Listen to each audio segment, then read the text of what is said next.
Hai semua, selamat datang di channel Baca Saham. Pada video ini, kita akan bahas satu saham di bidang otomotif yang menarik. Kenapa? Karena PBV-nya rendah, kinerjanya meningkat, dan mereka rutin bagi dividen 2 kali satu tahun. Tapi seperti biasa, saham yang disebutkan bukan rekomendasi dan hanya informasi. Ingat, kerugian kamu tanggung sendiri.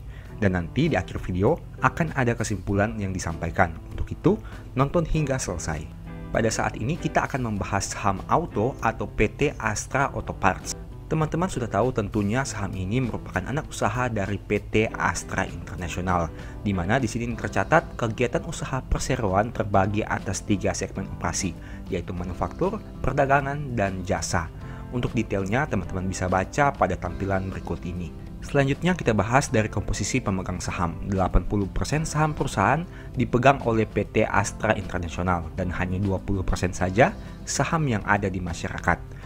Nah, sebagai informasi berdasarkan hasil penelusuran kami, tidak ada top manajemen yang punya kepemilikan saham perusahaan. Kemudian kita bahas dari probabilitas kenaikannya. Teman-teman bisa lihat bahwa saham ini cenderung naik di bulan Februari dan di bulan Oktober dengan probabilitas 67%. Sebaliknya, pada bulan Mei saham ini cenderung mengalami penurunan, di mana dalam 9 tahun terakhir, 8 kali mengalami penurunan dan hanya 1 kali saja yang meningkat. Dan di bulan Januari sendiri, probabilitasnya cukup rendah, hanya 30% saja. Hingga video ini dibuat, masih turun sekitar 4%. Kemudian kita bahas laporan keuangannya yang dinyatakan dalam jutaan rupiah. Perusahaan punya total aset yang mencapai 18 juta rupiah yang mengalami peningkatan dibanding tahun sebelumnya.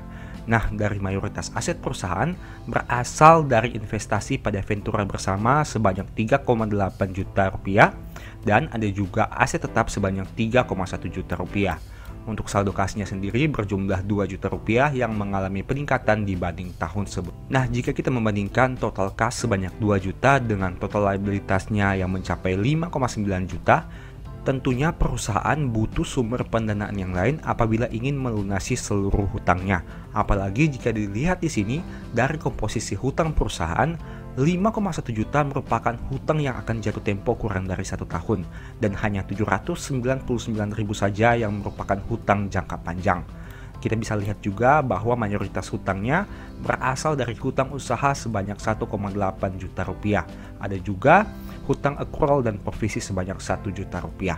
Kemudian kita bahas dari sisi ekuitas. Perusahaan punya ekuitas 11,4 juta yang naik dibandingkan periode sebelumnya, di mana mayoritas berasal dari saldo laba yang belum dicadangkan penggunaannya.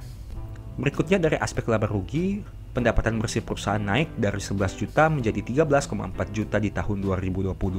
Begitu juga dengan beban pokok penjualannya.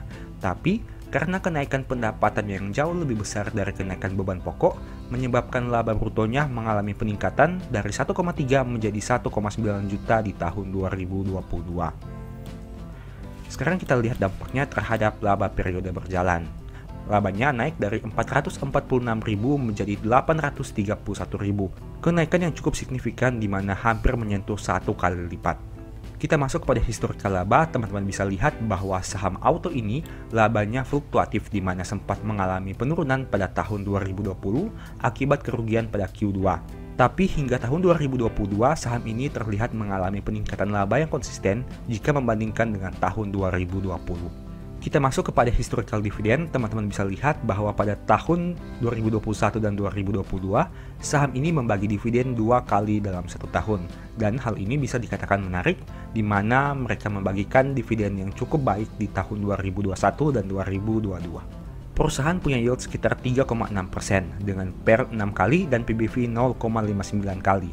Di mana dengan modal 2.300, saham ini masih dijual murah dengan harga 1.400.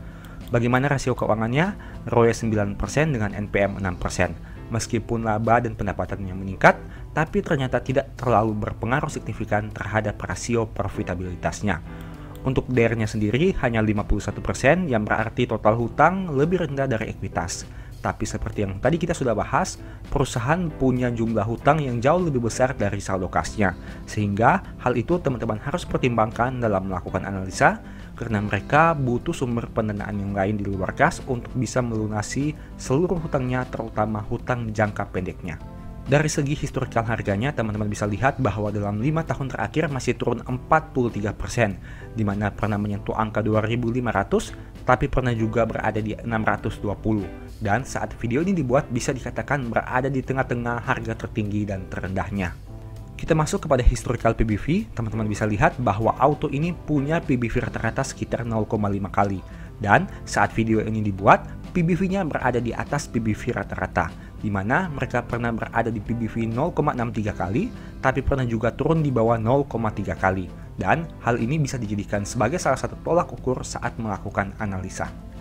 Sekarang kita masuk kepada kesimpulan, apakah saham auto ini menarik di harga 1.400? Menurut saya belum. Di mana alangkah baiknya jika teman-teman menunggu hingga harganya berada di bawah 1.000 agar supaya risikonya semakin kecil dan potensi keuntungan semakin besar.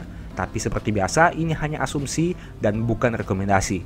Ingat, bisa saja benar, bisa juga salah. Semua keputusan ada di tangan teman-teman sendiri karena teman-teman yang menanggung kerugian itu. Nah, sebagai informasi, apabila teman-teman ingin belajar bagaimana cara menganalisa laporan keuangan, mungkin ebook baca saham ini bisa membantu. Di sini saya menjelaskan berbagai step dalam menganalisa laporan keuangan. Ada juga file Excel yang berisi fitur screening laporan keuangan yang tentunya bisa mempermudah teman-teman dalam melakukan analisa. Apabila tertarik melakukan pembelian, silahkan chat WA saja ke nomor yang tercantum ini. Oke, sekian video ini, semoga bermanfaat. Thank you.